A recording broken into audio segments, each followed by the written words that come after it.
Si gadis inilah anak angkat ahli judi. Sejak kecil sudah rendam tangan dalam susu sapi. Setelah rendam mengambil rambut. Setelah mengguling rambut pada jari tangan. Hanya dalam sekejap mata sudah mengikat rambut pada botol dadu. Setelah menggoyang dadu secara ahli permainan juga dimulai. Si gadis ini bisa menggunakan jari untuk kendali dadu di dalam. Tindakan sangat mudah. Setelah mengganti menjadi dadu inginkan, segera keluarkan rambut tidak ditemukan. Tapi dalam mata ahli judi, mencuri kartu baru keterampilan yang paling tinggi. Si gadis terus membasah rambut yang lain. Setelah itu memasukinya lewat ember perak.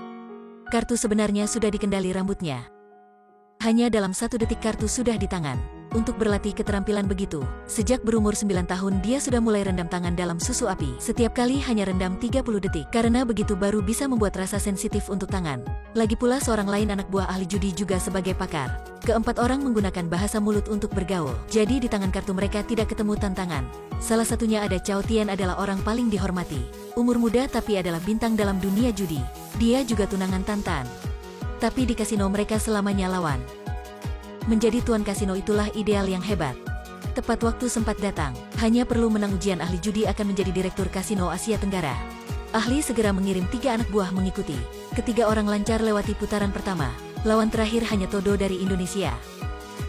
Tantan adalah orang pertama didiskualifikasi. Sekarang hanya 3 orang. Chow Tien adalah orang bermampu menang tertinggi. Dia adalah orang pandai mendapat psiko. Tapi lawan juga bukan yang biasa, sementara dia tidak menyadari apapun. Akhirnya Todo didiskualifikasi. Sekarang hanya ada Chow Tien dan kakaknya Chow Ngao. Tapi sebelum dimulai Master menyuruh Chow Tien mengalah. Ternyata dia sudah bertaruh untuk Chow Ngao. Lagi pula sebagai bandar terbesar. Jika Chow Tien menang dia akan kalah 100 juta. Bagaimanapun setiap tahun ada ujian ahli judi. Kalah kali ini kita menang kali lain. Tapi Chow Tien tidak ingin. Hal ini kebetulan mencegah jalan kaya gurunya. Si guru tahu tidak bisa menahan lagi anak buah ini. Guru keluarkan lipstik dari tas. Sampai Chow Tien tahu sudah terlalu terlambat. Momen terjatuh dalam kepalanya hanya ada kenangan indah. Dan ahli judi lesu pergi keluar toilet. Akhirnya pengawas memutuskan membiarkan Tantan membuka judi. Chow Tien ada pasangan 9, 10K tapi Chow Ngao ada 10 JKK as. Sekarang dia adalah ahli judi baru. Dan Chow Tien sedang koma dan diantar ke rumah sakit. Meskipun tetap hidup. Tapi dia baru hilang nama ahli judi. Maupun hilang tunangan. Sangat patah hati dia hilang rasanya. Sekarang hanya bisa merasa rasa coklat. Sekarang dia menjadi miskin. Tapi untungnya gadis masih cintanya Timai selalu merawatnya. Dan membantunya membayar ongkos rumah sakit. Setelah itu mengantarnya ke rumah. Setiap hari membantunya mandi. Akhirnya Chow Tien sudah berpikir lancar. Tepat waktu ujian Raja Judi siap dibuka. Dia harus mendapat lagi nama ahli judinya. Tetapi keberadaan Chow Tien bagi Chow Ngao adalah satu bom yang terlambat meledak. Jadi Chow Tien memutuskan pura-pura gila untuk menipu mereka. Di belakang dengan diam menghubungi perusahaan di Macau. Dengan bantuan mereka Chow Tien sukses mengikut ujian.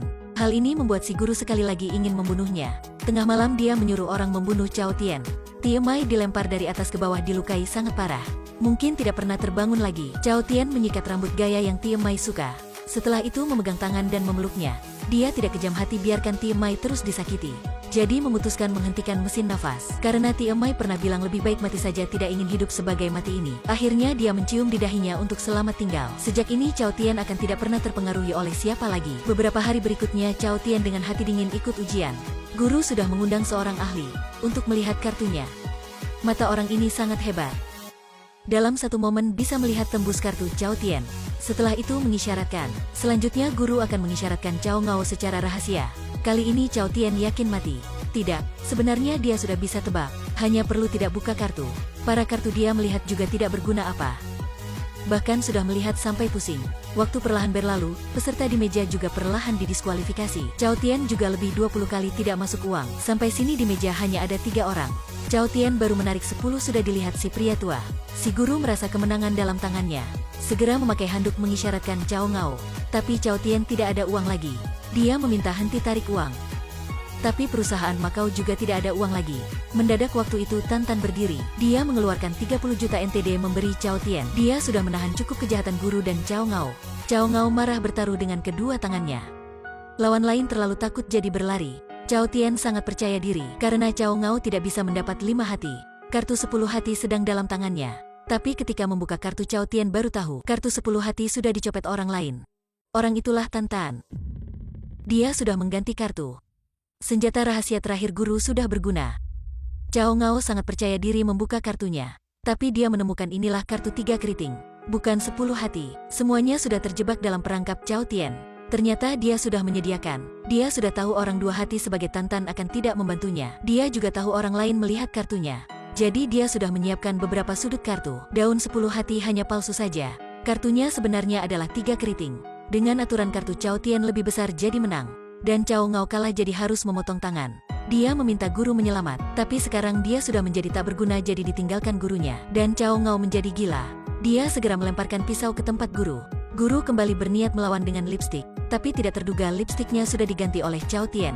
Akhirnya dia dibunuh oleh Cao Ngao. Dan Cao Ngao juga ditangkap polisi.